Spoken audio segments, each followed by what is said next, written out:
Hey guys, it's Pete and welcome back to video number 3. And I just want to thank you for all your insightful comments that you put in video number 1 and video number 2. So what have we learned so far? In video 1, first of all, we learned that the main reason we play is not just about winning, right? You think winning would be the most satisfying thing in tennis, but what we found that we have an innate desire, all of us, that's deeply instilled to feel like we are moving forward, that we're growing, And I think this is just universal no matter what we do in life, but can be especially important to us when we're, out there with our number one passion. What we most like to do outside of work and family is to go to the tennis court, and we want to feel that we're getting better at it. That's the main thing that we really enjoy out of tennis. And number 2, we also learned that there is this secret no man's land. Most people think about there's just one no man's land, and I actually think that there's 2. And unfortunately, a lot of recreational players have been encouraged to go in there because we're told time and time again to close the net. And it's a big reason that a lot of people are losing matches out there. And not only that, it's a big reason why I feel many people have given up on even coming to the net, because they say, well, every time I come to the net, I just get lobbed. So I don't want to do that anymore. So those are 2 things we learned in video number 1. In video number 2, what we learned is that there is a way to do no-risk poaching. And that's very, very important, because as you progress in your game, you're going to have to figure out a way to be a little more aggressive, to take a little more risk, and to poach. It's a skill that you want to learn if you want to become a pretty good doubles player. And the no-risk poach is a way that you can, first of all, start to break serve a lot easier. I bet you're going to start breaking serve a lot more if you really start to practice and implement this no-risk poach strategy that we went over in video 2. And number 2 is it's going to build your confidence. Once you start to do it in this one situation, you're going to want to do it in other scenarios of a match and look for more opportunities to poach, and you're going to get better at it. So that's what we went over in the first 2 videos. And make sure that if you've not watched video number 1 and video number 2, that you watch them before you watch this, because this is kind of an arcing story that we're going over, and I really want you to watch it so you're getting the most out of this series. Now, in video number 3, today we're going to accomplish a couple of big goals. Number 1 is we're going to bust the myth that you need to be young and fast to be able to be an effective net player. Most people think that in order to be really good and impose your will on the court, on the doubles court, that you just need to be really, really fast. And the way most of us are really, really fast is when we're really, really young. So those days are behind most of us, and certainly me included in that. But we're going to show you that actually that's not the case. You don't need to do that to be able to be great at the net and to really dominate play out there. And then the next thing we're going to do is I'm going to reveal a step-by-step system that's going to help you master the goal of becoming that next level player. So if you are looking to go from a 3-0 to a 3-5, a 3-5 to a 4-0, 4-0 to 4-5, I'm going to show you a complete system that's going to help you do that. And also, I'm going to reveal what I think the number 1 skill is you need to master. There's one skill I think you need to master above all skills to get to the next level in your doubles game, and it's probably not what you think it is. So if you have been stuck in your doubles game, this is going to be great for you. So let's get into today's video. I've been claiming now that you don't need to be super fast and super young to dominate the court, and so I've been saying this throughout this video series. And today I've interviewed Mark Davis, who is a 3-5, but kind of moving up in that 4-0 level now since he came to my masterclass clinic. And he came to my masterclass clinic, by the way, in Cincinnati in August. And what stood out to me about Mark is he was pretty average with a lot of his strokes. He fit in the group really, really well, but when he went to go play his matches, he totally stood out to me as someone who was that doubles player that you had to think about every time you were going to bring your racket back and take a hit. You're wondering, what is Mark going to be doing here? What's going to be happening? So we're going to look at that, how he's a real presence. The first thing I want to go into is to first listen to his views on the competition, what he's seeing out there as he's competing.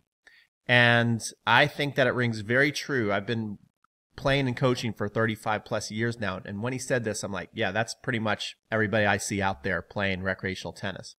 So let's listen to his comments, and then we'll be back to kind of explain what we're seeing out there. Cool. Well, the reason why I brought you on the call today, Mark, is we're making a new course, Next Level Doubles, and one of the big themes of it is that you can learn to get to the next level in your game, especially if you've been stuck for a while, simply by changing the way you approach your court positioning and spots to be at, and maybe your mentality a little bit. So that's what we teach people how to do. And I wanted to have you on today because I noticed at the camp you kind of really stood out with that. You know, with you're a 3-5 player, you had your strengths technically, you had some weaknesses, but when it came to match play, I thought you were at another level as far as what you were doing out there compared to most players. And so thank you. What I want you to do is so you just tell us a little bit as far as when you go to play. We know that since coming back from the camp, you've been doing really well. And when you go to play your competition, what do you notice is typically what your competition is doing? Normally, they're not poaching. And if they're receiving serve specifically, I'm going to focus on the person that they're playing one up, one back, right? If they're receiving serve, the person not receiving the actual serve is his partner is at the service line, watching the line for serves, whether they're in or out, and he's just standing there probably with his racket, down by his knees, but definitely not in a ready position. And then he stays there. He or she stays there. They're not moving. They're not moving up to the net. They're not, taking an aggressive position. And that's what I noticed. So Mark, what he was saying here is when he is playing, he's basically seeing this format, right? We've all seen this before. One up back, one up on both sides, and there's not a lot of movement going on. These players are basically like pawns on a chessboard. They're just moving up and back, not much creativity, not much freedom in their play. And as a result, it becomes very easy to pick teams like this apart. It becomes very easy to not feel threatened, that you don't have to worry about the net player. And so Mark, then what he does is we're looking at this as a chessboard. He's just saying that he's playing against pawns, and he's more like the royal pieces who are more free to move about the court and take advantage of that. So now what I want you to do is listen to Mark and see how he explains what he does to exploit this situation that he's going to be able to see pretty much every time he enters the court, where he's playing a 3-5 match or a 4-0 match. So let's listen to that. So you don't feel threatened by your opponents, and you feel like, okay, now it's game on. What are some of the things that you do to exploit that? Being able to go down the line in a non-pressure situation is a lot easier than when it's, you're up 5-4 and it's to win the set, or you're down and the pressure is on, So I get very active, and I'm always trying to squeeze towards the middle to get that ball and put it away. All right, cool. So Mark basically talked about that. What he likes to do is pinch the middle. So let's first of all talk about what we see most people do. Let's just set up a scenario here. We got Andy Murray down here. We got Roger Federer up here. And so let's say Andy Murray actually has the ball go a little more off the court.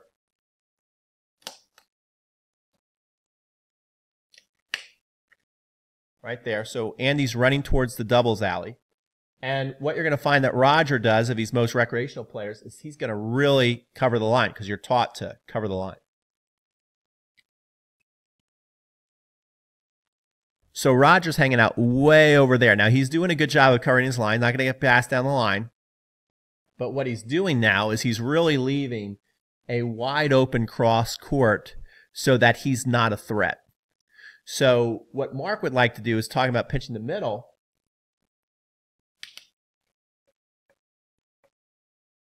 Is he's going to move more over there. He's going to leave the line a little more open, challenge the middle, and then when he sees the ball taken off, all he's got to do is take 1 or 2 more steps.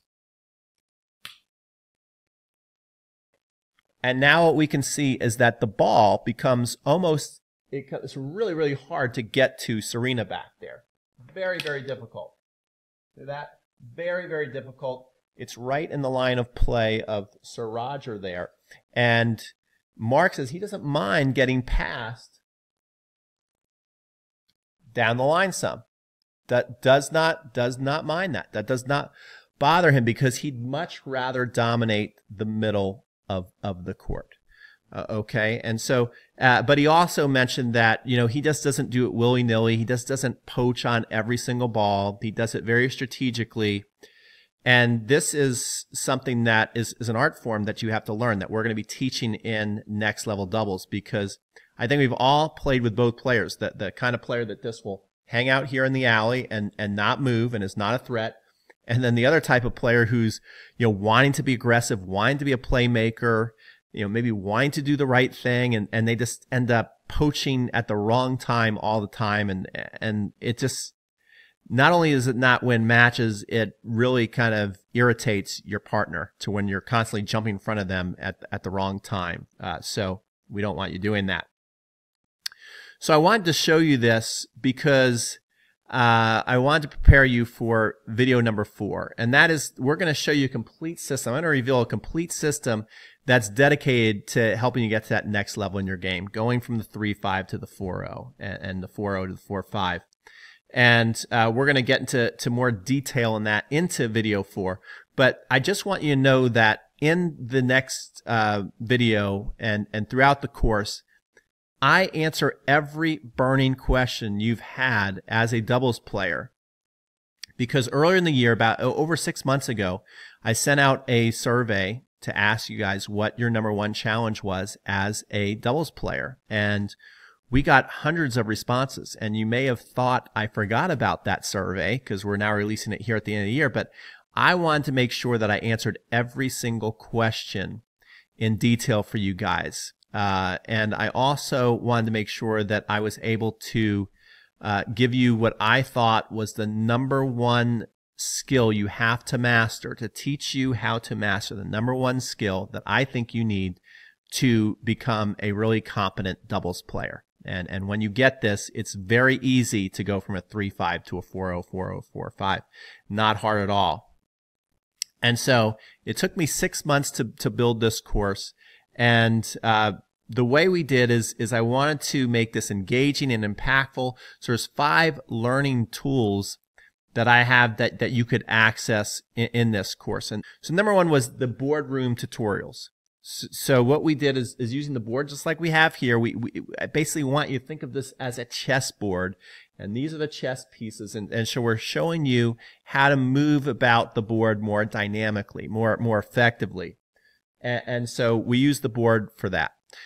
We also then go on the court with on-court lessons, doubles lessons. I also show you some of my favorite plays I love to run when I play a doubles match, and I show you lots of skills, lots of specialty shots that are especially relevant when it comes to doubles, so that when you're out here and you're thinking of the court as a chessboard, that you have the right tools to implement that and make it successful.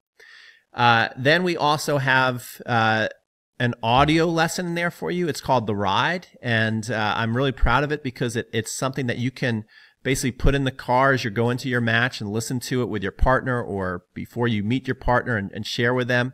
And we also have cheat sheets, so you can basically bring cheat sheets to the court and study them before matches, in your practice, share with your partner. And then the thing that I'm most proud of is the 5th tool is we have these interactive video quizzes, which I've never seen anybody do. And what you can do with these video quizzes is you can basically watch the video stops, and it asks you a specific question. And then it will show you you're right or wrong, and it will show you the reasoning behind it as the video plays. After you answer your question, you find out if you're right or wrong. And I've never seen anybody do this. And the reason why I'm doing this is I want this board, this tennis court, to become something that when you go out on the court, you just know, depending on where you are, the right shot to play at the right time, and how that's going to affect you and your partner. All right. And rather than the game moving a million miles an hour to where you feel like you can't keep up with the game and you can't make smart decisions, you're making smart decisions on autopilot based on going through these quizzes over and over again. Just think of them as flashcards that you used to use when you were learning your times tables. All right. So I cannot wait to reveal this to you in our next video. And so make sure that you're watching out in your inbox. It's going to be coming at 8:30 in the morning in 2 days. Also in that video, we're going to reveal the person who won the tennis bag of your choice. So that leads me to my final question, because remember, you got to comment on all 4 videos in order to do that. What's the number one thing that I need to cover for this course to be worth your while? So we've already have several hours of video material and bonuses, a lot of bonuses. But if you let me know what the number one thing is that I need to cover for this course to be worth your while, if it's not already in the course, we will make it another bonus section. So be looking out in your inbox. It's going to be there in a couple days. Also, we got a crazy bonus for the first 10 buyers. So make sure that you're ready to open that email, because the first 10 buyers will get a special bonus that I'm surprised I even took it on, but I want to really deliver for you guys. That's it. Thanks so much for watching this video, and we'll see you in a couple of days.